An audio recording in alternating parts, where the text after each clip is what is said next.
Manger des champignons pour prévenir le cancer de la prostate. Des scientifiques japonais ont découvert un lien entre la consommation de champignons et une réduction du risque de cancer de la prostate.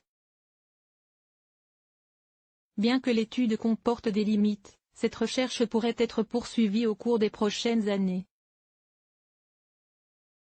Si le traitement du cancer de la prostate s'améliore progressivement, il n'existe pas de moyen de prévention pour lutter contre cette maladie. Certaines données indiquent toutefois qu'une alimentation équilibrée pourrait réduire les risques. Des chercheurs japonais ont d'ailleurs mené une étude sur les champignons, dont les résultats ont été publiés par la revue internationale Journal of Cancer. Certains champignons contiennent des antioxydants puissants. Des études précédentes ont commencé à identifier leur capacité potentielle pour combattre des maladies. Dans ces nouveaux travaux, les scientifiques ont eu accès aux données de 36 499 hommes japonais âgés de 40 à 79 ans.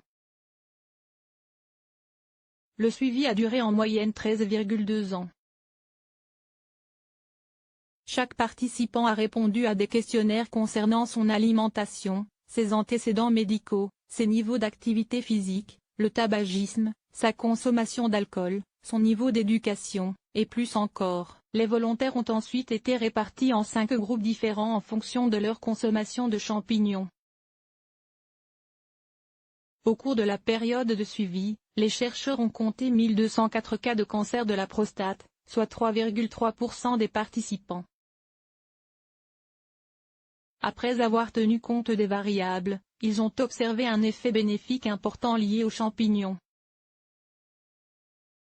Une diminution du risque comparativement à ceux qui mangeaient des champignons moins d'une fois par semaine. Ceux qui en mangeaient 1 ou 2 fois par semaine présentaient un risque de cancer de la prostate inférieur de 8%. Ceux qui mangeaient des champignons 3 fois ou plus par semaine présentaient un risque inférieur de 17%. L'effet bénéfique était particulièrement significatif chez les hommes de plus de 50 ans, et ce même, après avoir pris en compte différents facteurs d'hygiène de vie et d'antécédents familiaux de cancer. Les scientifiques ont également ajusté leur analyse en fonction de la quantité de viande, de fruits, de légumes et de produits laitiers consommés par chaque participant. Le but était de dissocier la réduction du risque au fait qu'une personne mange plus de champignons mais aussi plus de légumes. Ces travaux comportent quelques limites.